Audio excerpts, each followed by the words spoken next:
Yeah, so hey, thanks for joining today. We have really excited about today because one of the topics that is really important to us is backup and recovery. It's one of the cornerstones of everything we do, and we one of our critical partners is Datto. They've done a phenomenal job as far as kind of covering all the areas within backup that we as an industry have been looking for years. Um, and before I hand over to Dad, just a little bit about us and our background for those of you who haven't worked with us in the past. I'm Matt Solio, founder of Zog, and for over 20 years I've been working in the IT field. Um, we've been doing, we were here for Y2K and 9/11 and the crash in '08 and the rebuild of all the last decade, and now we're in the COVID area. So we've seen a lot, but one thing that's been really consistent is we've changed with the times over and over to make sure that we're bringing the best products and solutions to people, so that you have a network that runs really well, you're protected via backup and recovery really well, and over the last few years have really attacked the security landscape. In addition to that, so people often call us, after the fact, when ransomware hits or a major data loss is hit. That's one of the number one reasons people will look at us as a potential supplier of their IT needs. And one of the things that we find are people. I always kind of have that discussion of people spend a lot more on their auto insurance than they do their entire IT infrastructure, backup, and recovery. And when you think of the value of a car and the things that could happen with a car, even with the liability side of auto insurance, the loss of your data typically far exceeds the value of anything like that. Yet people are and organizations sometimes miss that concept until it's too late. So without any further ado, I want to introduce you to Desiree Thomas with Datto. She's again just a phenomenal representative for their organization. And why don't you take over from here? Thanks. Perfect. Thank you, Matt. That was a ton of great information, and a lot of which I'll give you more specific numbers throughout the presentation on what those numbers and that downtime actually looks like. And then a really cool thing, when you're sitting here and you're watching this, Matt actually has a calculator that he works with you, and actually has like 6 different questions he asks you, works with you, and can actually tell you per hour what your downtime within your company will actually cost. So I'll cover that in a little more detail as well. So today's presentation is really all about cybercrime and then your war against it. We've seen it happen incredibly. It's gone bigger and bigger and bigger year and year and year. And even in the last 30, 60, 90 days, the advancements and the things that have happened in that industry are quite staggering. So I'm going to cover a ton of information, and then hopefully you can get some good, great educational content out of this. So to introduce myself, my name is Desiree. As Matt had said, I'm one of the channel development managers here at Datto. And what that means is I'm a Datto evangelist. I get to, in a different world, travel. I travel about 70% of the time. I do presentations like this in person, live, and I love it, and it's great. And clearly that has changed a little bit. So now I'm at my home office, just like everybody else in Calgary, Alberta. So if you want to make fun of my Canadianisms, you're more than welcome to. But I'm going to be covering a ton of information and throughout the conversation today. So who is Datto? I guess it's kind of important to start to just give you an idea of who we are as a company. So we are a worldwide company. There's a good chance that you've never heard of us before, and that's just specifically because we work with IT service providers directly.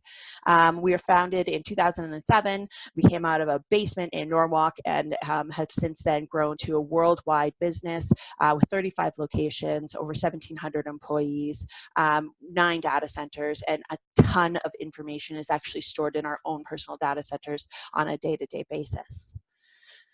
In today's presentation, we're going to talk a lot about a lot of things, but really about business continuity and what that means. A lot of the times when I go to different events, people are question, well, what is backup for? Like Matt was just saying, or like a lot of the time you get people who call in and are talking about needing backup after something's happened. So after maybe a big disaster or a flood. I'm from Calgary, Alberta, like I said, and we had a massive flood a few years ago that actually shut down our entire downtown core for 1 week. No one was allowed in or out. So the funny thing is, when I used to tell that story in January, everyone's like, wow, that's actually like a pretty big deal. And now everyone's like, well, that's like no one goes anywhere anymore, so it doesn't even matter. But there's a lot of risks. And really, when it comes down to it, people are your greatest risks. So some examples of that. This is Jeffrey Wong. He is from Hawaii. His job in Hawaii is to let the Hawaii know if there's any bad things coming towards Hawaii. So alerting. And this is Jeffrey's LinkedIn profile. So he's really proud of his job. He's got an awesome job. He's very excited. And then on his LinkedIn profile, there's his password to his computer taped to his laptop on your sticky note. So if you're doing this right now, if you have a sticky note with a password on your computer, take that off right away. Lesson number one that we need to take from this. Another example here, we've got Simon Parker in the UK, just letting everyone know there's a news alert, a big weather system is coming in, and PS, all the passwords and usernames are right on the whiteboard there. Bring it back to the US, we've got Super Bowl security. I love the fact that this slide is literally from Super Bowl security, and their Wi-Fi access code with the password is right there. And don't forget, it is case sensitive. So to kind of talk about the internet, I want to, and where we're going to go through what ransomware is and the history of the bad guys of the internet, but just trying to talk about what the actual internet is. It's really surprising to me. I had no idea that really I use very, very little of the internet. You are probably the same. So you have your normal day-to-day uses of Facebook, you're Googling, you're searching, all of those fun things. And then you have your deep web. Your deep web is going to be, say, if you're in the medical, financial, in more of those systems where you need to keep things a little bit more secure. And then your dark web.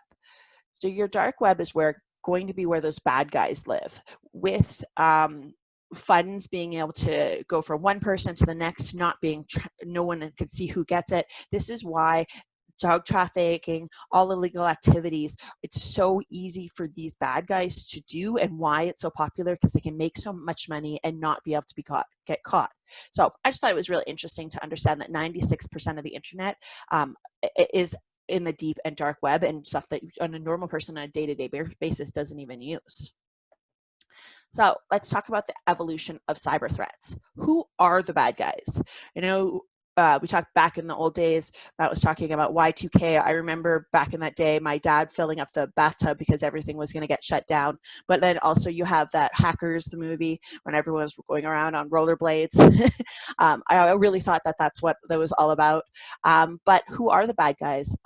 You have everything from hacking collectives, IoT hackers. That's a huge one nowadays.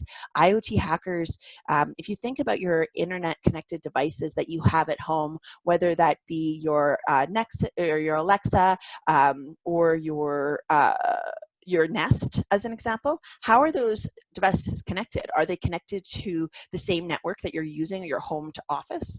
And then if you keep like ID on the news, you're watching that those devices are being hacked on a day-to-day basis. They're not security devices. They're devices meant to solve a problem, and they do it, and they do it really well. From there, you got your ransomware developers, say your nation state. Unfortunately, there's a lot of countries around the world who don't like North America, whether that be Canada or the US directly. And so they do what they can to try to steal information from us. Organized crime. The bad guys, these big gangs and mobs, they make a lot of money and they want their pieces of this pie. And so they are taking a chunk of this funds. Insider threats. Insider threats across the board. That would be whether it be an employee who maybe you've let go from your company who realizes they still have access to the information, and then they can either use that information to steal clients' data to actually steal your clients, or steal clients' data to sell that information.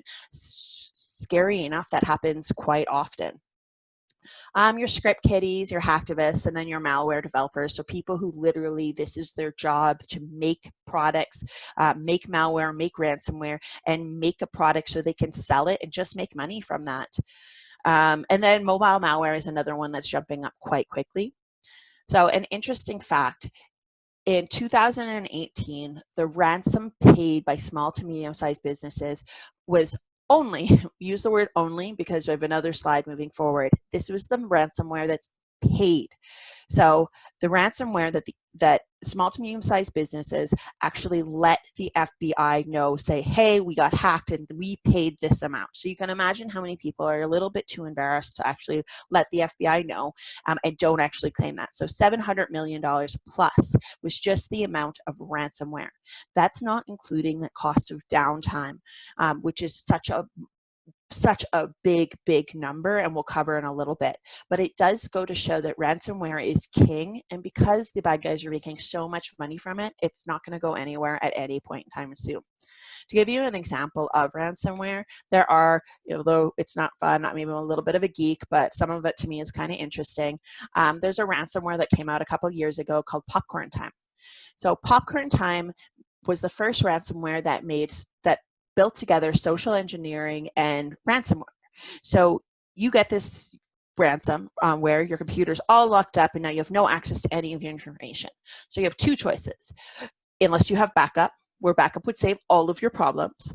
But if you don't, you have two choices. You can either pay the ransom and then tell the bad guys, give the bad guys your money, and then hopefully they give you back your information, but there's no guarantees. Or you can forward this Popcorn Time ransomware to two of your closest friends, or maybe you have an ex who you don't really like anymore. And this is the example of how social engineering, they're realizing that there are people in the world who can't afford it and will forward this off to two different friends. And this is very big business. So with big business, this is ransom that you could purchase. It's translated to any language. These aren't kids in basements anymore.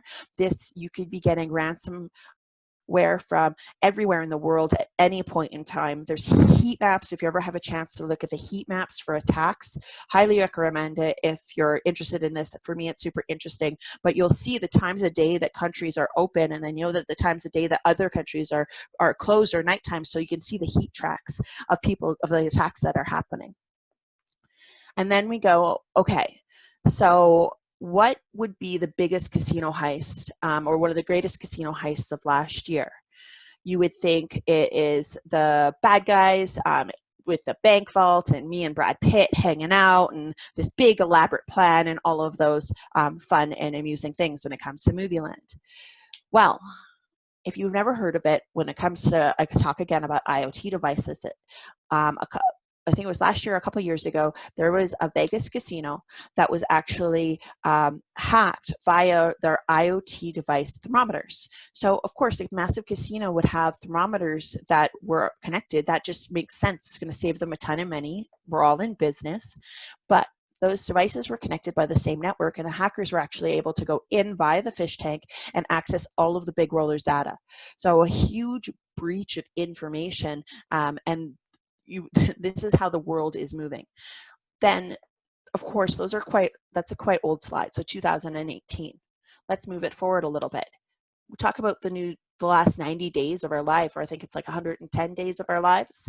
As soon as Zoom started blasting off with everyone moving to the work from anywhere environment, you all of a sudden had Zoom hacks taking place. You saw it in the news, and it's really unfortunate, but hackers actually started exploiting Zoom to spread malware. So another good tip right now, if you're not using Zoom with a password protected link, please do. Super important, but that is another example. Then I just wanted to give you some examples of within the last 90 days. So I do a lot of these presentations, and before I do a presentation, I like to just try to look to see if there's anything in the news that's been more really recent. And not surprisingly, every time I do this, there's more recent links. Of these examples, you look April 14th, Microsoft warning ransomware is getting smarter. In Canada, the first COVID-19 tracing apps were actually ransomware. They weren't even released by the government at all, and people were downloading them, and it was literally locking up their phones. So this is happening, and we don't want you to be in the place where you're reaching out to Matt and saying, I downloaded this app and I didn't know what was going to happen. Now what do I do? So we want you to get ahead of it, to have a backup solution in place, so that way when this does happen, because unfortunately it will, you're already protected. So that's your kind of everyday people. But then we'll talk about like the bigger cities. So the Atlanta ransomware attack. If you haven't heard about this was a really, really big event. The ransom ask for Atlanta was $52,000. For a city like Atlanta, that's not really that big of a deal. But of course, they're like, we're not going to pay it, because paying ransom, you're giving the bad guys money, and they're using that money to fund criminal activity. You don't necessarily want to be a part of it, and the FBI requests that you don't actually pay. So within the first little bit, the city, in order to get their information back, thinking about that cost of downtime, trying to get all their information back, paid just almost $3 million. Within the next little bit, it cost them almost $10 million to get their information back. So their total investment on one ransomware attack was $12 million, and their annual IT budget was $35 million. So I want you to just think about that. With one attack, they lost a third of their annual IT budget. And still to this day, they have never gotten back their police dash cam data or videos they're now gone for good. But that's big city. So we've talked a lot of ransomware that's been specific to individuals, old ransomware. Well, I've got some really cool statistics, once again, kind of a geek, that I like to share with you that are more specific on the small to medium-sized business industry. 43% of all cyber attacks are aimed at small to medium-sized businesses. These are you guys. That number to me was quite shocking, but it gets even crazier. 85% of all email attachments are harmful. So when you're thinking about 85% of email attachments, at that point in time, I like to think about the HR person. You're doing a hiring spree. People are sending in emails and emails and emails. Of course, you're training your staff, to check, how to check and security check. You have different systems in place. But when you're getting 50, 60 email attachments a day and you're really, really busy, there's a chance things are going to fall through the cracks, especially when 85% of all email attachments are harmful. 91% of attacks are launched from a phishing attack. Super staggering numbers. Cybercrime will cost $6 trillion by 2021. So this was built in January. I wouldn't doubt, just based on the increases in the last 90 days, how that number will change quite drastically. I was shocked by it. 24 new malicious apps are removed from the App Store daily. I had no idea. That one I just thought was a really cool statistic. Ransomware is up 180% from 2018. I sometimes wish I could be a bad guy, because this is a sadly good business and they're making a lot of money. The money is untraceable. The good guys can't keep up with it. So this is just going to grow and grow and grow. And then interesting is a business is hit with ransomware every 13 seconds. So that's where I go back to it's not a matter of when you're like, might I be hit with ransomware? It's when and how you'll be protected when you do. So we need to stop thinking about traditional backup. We've covered a lot of the reason why you need backup, but now we're going to discuss what's the difference between backing up and business continuity, and why there's a difference and why there's a need for a continuity solution. So the easiest way to start talking about business continuity is to talk about what's not business continuity. So not continuity, cloud only, local, including tape. So a lot of the time when I attend different events, we back everything up on tape. We do it on a nightly or weekly basis, depending on the company. Well, when was the last time you tested those? Do you know where those tapes are held? Do you even know if those are viable options to go back to? And I don't think I've had an answer to be yes when I've asked that question at all. Manual not tested. Of course, you need to be testing those backups every single time you're backing them up to make sure that's a viable option at any point in time. So what is continuity? Your hybrid cloud-based backup. image-based backup. So literally, if my dog came in the room right now and smashed my computer, it's been really close to him doing that a few times in the last little bit, that I can actually pick up another computer and get back to working exactly the way it is. All my tips, all my everything, buttons, my keystrokes, or everything saved the way I need it to be. Fully automated screenshot verification. So you always have the verification that your backup is actually working and has been backed up. And all of the reason for this is eliminating that downtime. So what is the cost of your downtime within your business? How long can you be down before it's actually affecting your business? And then instant virtualization, so being up and running at any point in time. And then with our Datto solution, we have ransomware detection. So a really cool thing about that is because say we're backing things up, you work with Matt to decide how often you want to back things up. Some people like to back things up every 5 minutes, every 2 hours. Every time that backup is picked up, it scans it for ransomware. And if it finds a massive difference from the save before that to the save now, it'll let you guys know and say, hey, we think there's something wrong. Let's roll back to the last backup and check to see. And generally speaking, that will be a ransomware download that somebody accidentally clicked the wrong button. So we talked a lot. I promised you that I would talk about your RPO and your RTO. So that's your recovery point objective. This is the point where your actual backup will allow you to recover data. So if you are backing up every 30 minutes or 2 days or 2 weeks, I like to use the example here of like say a university professor who's grading papers. If he only backs up at the beginning of the day and then at the end of the day, a whole 12 hours later of grading papers, and he hasn't backed up once, or they haven't backed up once, I should say, they haven't backed up once, at that point in time, they get ransomware or their computer crashes, it smashes on the floor, however you want to look at it. Now they have that whole day of information lost that they have to redo. So within your business, what's that recovery point of that you have to be saving things, and then your recovery time?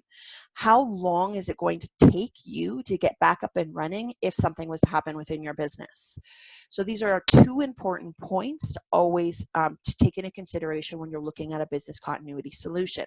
So another example when it comes to your recovery time objective, in our head office in Connecticut, we've got a restaurant downstairs, and there was a point in time that all their systems went down. So not a big deal. It was only down for 2 hours, but it was down 2 hours during lunch. So that meant because in that area they have so many different restaurants, that everyone in the office, instead of eating in a normal downstairs place, they went locally next or to the place across the street. So that business lost that entire day of money of coming into the business. So how long could that happen before that would really seriously affect your business? So recovery, this is where we talked about that recovery time and downtime cost calculator. You can sit with Matt at any point in time. If you really are curious, this is great information to have in the back of your head. And it's important to know. You can sit down, just a simple questions, so time between backups, how many staff you have. It's just a really, I think there's actually 6 different questions to sit down. And then with that, they can actually go over and it'll give you an exact idea about how much downtime it will actually cost your business. So continuity, got it, but can we demonstrate it? One of the really fun parts of my job, besides traveling all the time or staying at home, is our disaster demos. We've done disaster demos around the world. We've shot through computers, we've blown computers up, we've set things on fire, we've done so many different things. As an example, in Australia, we're at the Marriott Hotel, which on a normal basis I live in, and we're at the conference hall in Sydney. And what we didn't realize at the Marriott Hotel at the time was that in Sydney that their smoke detectors are a lot more sensitive than in the US or Canada. And so we did the normal thing we would do where we set it on fire. And then very, very soon after, the fire trucks came, the whole hotel and the whole convention center was evacuated, and we got a massive fine. So 2 things happened from that. One, my boss had to call his boss and say, hey, so Austin, we have a massive fine. We made a mistake. And Austin, first thing he said was it cool? He's like, yeah, it was pretty cool. And then the next thing was that we are no longer at any Marriott hotels allowed to set things on fire. So we don't do that anymore. Lesson learned, but some great examples of disaster demos that we've done worldwide as proof points to show you guys how our solution actually can work and does work at any point in time. So that's why you have a business continuity solution. We also want to talk about total data protection and what that means. So now everyone is in some sort of email, some sort of SaaS, whether it be Google or Gmail, and we need to talk about why you need to have SaaS backup and SaaS protection. You need this because even in their SLAs, both Microsoft Office 365 actually say we recommend that you regularly back up your content and data that you store using a third party. So using us or another solution. But of course, we're awesome, so you want to use us. They will not protect you if they lose your information. Google, same thing. Google should not be liable for your data or any other intangible losses. So when you talk about this, you talk about, okay, well, why would I lose this information?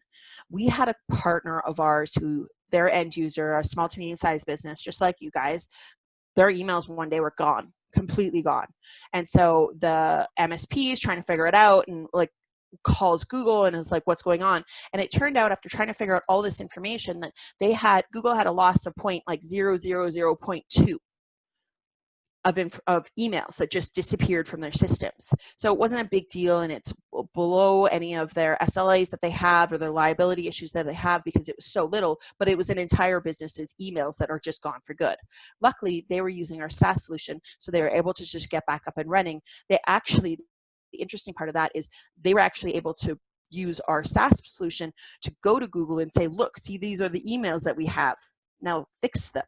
Because Google was like, they don't exist at all, like 100%, they're gone. Like they never existed. And then you talk about people within your business. Say you have an employee who leaves your company, they know they're gonna leave. If they deleted all of the emails, how bad would that be? Were you trying to access their information? Maybe they've been doing a lot of bad things. And then we talk about the new ransomware. So hackers have now realized they can affect Office 365 with ransomware. So we have Ransom Cloud. It is sadly, along with training, it can even be missed by anybody, any of your employees at any point in time.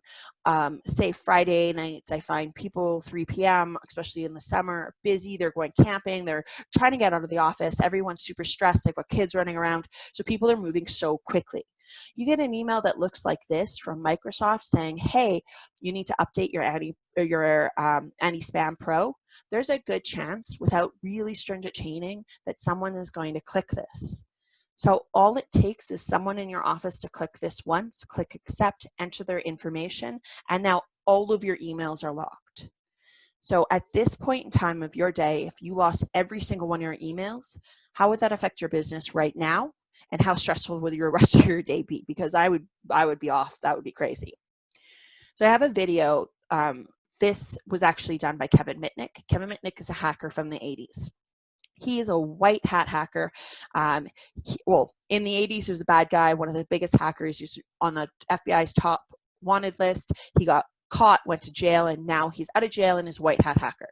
So what he does is he goes around and he trains and teaches people and does and tries to break into businesses and let businesses know what their flaws are.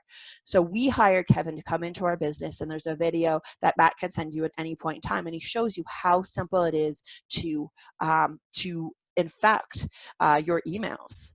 And then once your email is infected, they make it really easy for you to pay them. So if you ever to have Ransom Cloud, the good news is they will have a help desk in many languages that will help you pay them. But hopefully we have a SaaS backup. You never even need to go through this. So when we go back and we're talking about that RTO and that cost of downtime, we said that $700 million plus that ransomware, the MS or the small to medium-sized business industry is paying And I said that number is massive, but it's actually pretty small, because the cost of downtime included with that, you're looking at $75 billion a year that is costing the small to medium-sized business industry. That's huge.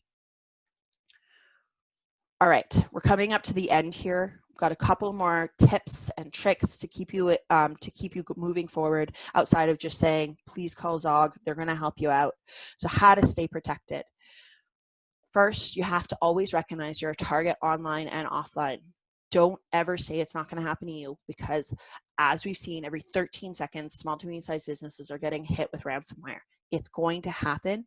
And so you need to understand the risk and then know how to be protected. Having policies and procedures in place. This can be really overwhelming to set this up yourself.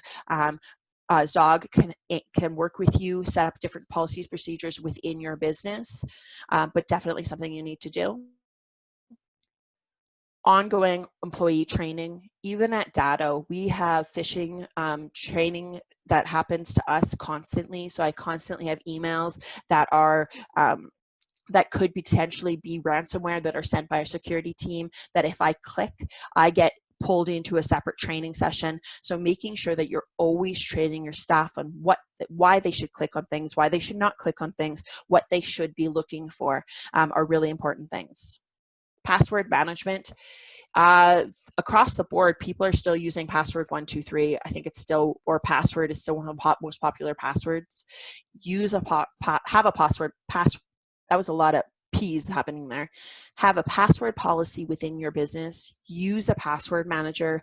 Don't use the same passwords across your social accounts and your business accounts. Don't use the same password twice. Those are some simple tips that are really, really important. Never leave devices unattended. This is a little bit different nowadays because we're all at home, but things are opening up again. People are going to start working again in the coffee shops and kind of everywhere. I spent a lot of time working in hotels and in airports. Don't leave your computer sitting open. Don't even leave your computer just sitting out at any point in time. And then be careful what you click. This goes back to that training. There's so much bad stuff out there and bad links. Really make sure that you have you're downloading software from trusted sources. Antivirus and malware protection, of course, that goes without saying. You need to make sure you're using something. And then backups. We've talked about having a business continuity plan and having a backup solution and a business continuity solution and plan. You need to make sure that you have a backup that works within your business. Have a backup that maybe as a business you can afford to be down 2 or 3 hours. And so work with Zog to sit and be like, okay, you don't need something that has instant virtualization, but we have this instead. Pretty sure most people would pick the instant virtualization because you want to be back up and running, but there's times where money and costs are not the option. So let's talk about what we can do for you. Mobile device policy, especially now, there's no better time. And I use mobile device policy. I even talk right now, especially because so many people are working from devices that aren't our home devices or shared devices. Have a device policy within your business. Do you want your staff, kids to be downloading on their computers? Do you want them to have access?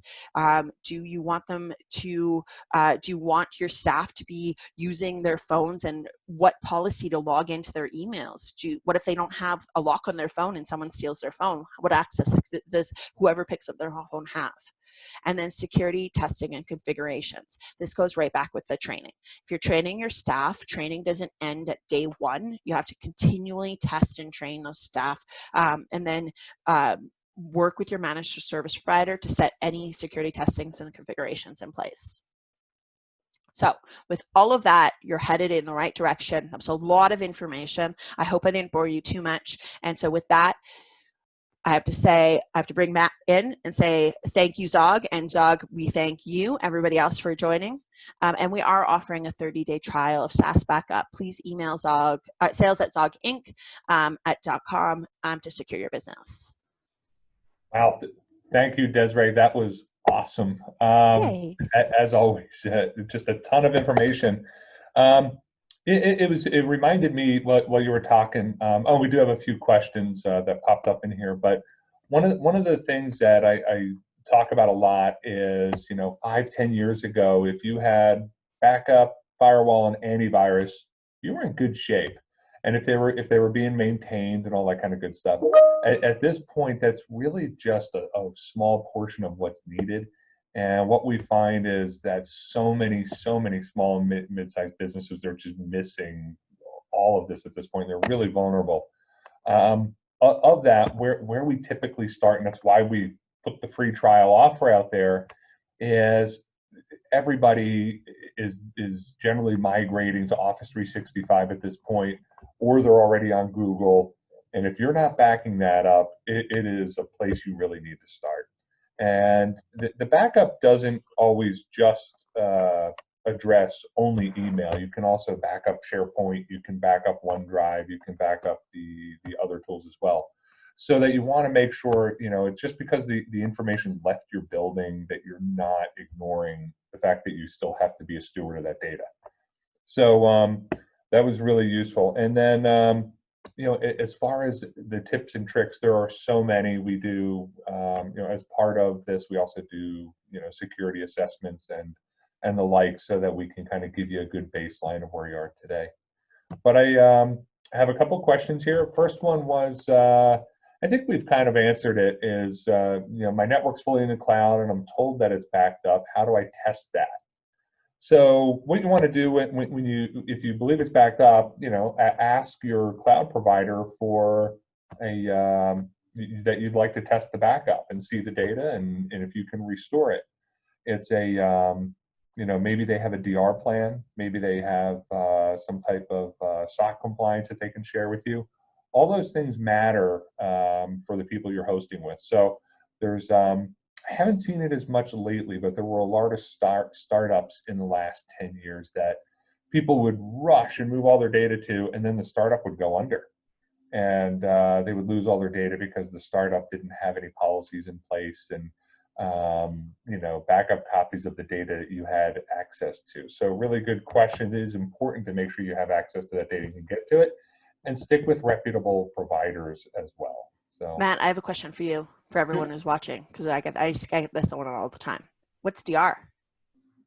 Disaster recovery, right? So, we love our acronyms. yeah, so DR is disaster recovery, and so and you'll if you know me, you'll hear me talk about backup and DR in the same sentence often.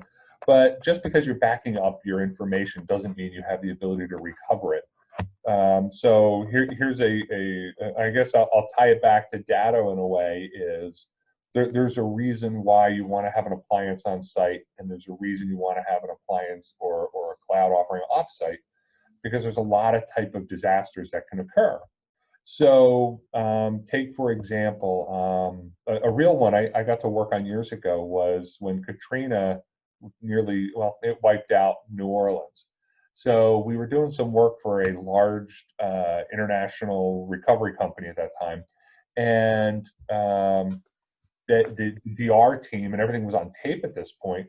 The building was no longer accessible, and this was for a large multinational corp. The building was no longer accessible. They had managed, thank God they had tapes off site, and they had them shipped to the location we went to. And we had to recover in another location. So what they were smart about was they had generators, they had backup, they had spare equipment, but you know what? The site was no longer accessible. So same thing. What if lightning strikes, fire, water damage, you no longer can access your server in your building? You need to be able to get it back. Second part was when you go off site, you have to go to a place, you have to be at a place that's able to turn your equipment on. So if you have it in your basement, or if you're like, hey, I have it in my glove box or my car or my house, do you have servers or a SAN at home where you can turn this up? Most likely not. And you're going to be out of luck in that case. So, what Datto does, and it's really a good protocol, is you have that spare equipment on site. So if the motherboard on your local server dies, you can perform your disaster recovery to the local machine. If you need to go off-site, they have data centers all over the globe where you can turn up and run virtually. So did I miss any pertinent points you were hoping to hear? Nope. Okay. No. I only ever mention it is because we love our acronyms, and a lot of the times when I attend events, people are like, "What's DR?" Oh, gotcha. Yeah.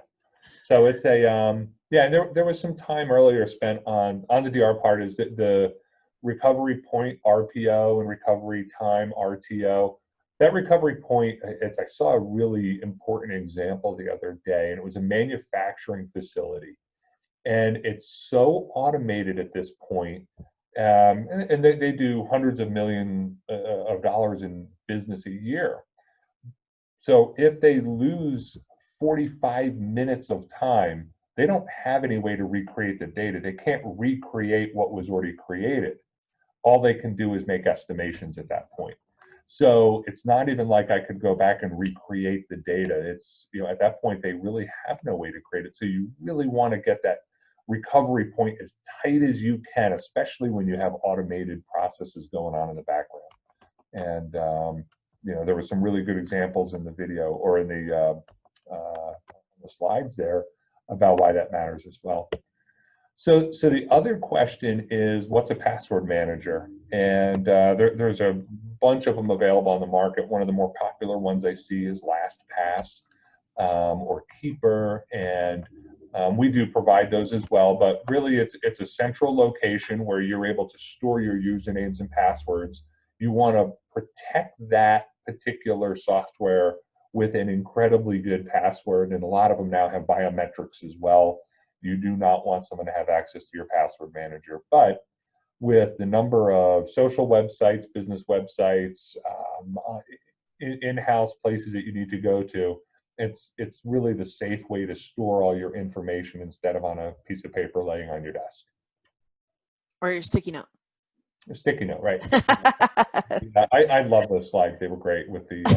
I'm glad you enjoyed. High-tech security. That one got me. That was really good. All right, but I think that wraps up the two questions we had were those, and I don't have any other comments. Perfect. If you want to reach us, you know how to get us, and hopefully people found value in this discussion. Yeah, absolutely. Thank you so much for having me. And everyone, I hope you guys have a wonderful day. Thank you for your time. Thanks, Ezra. You too.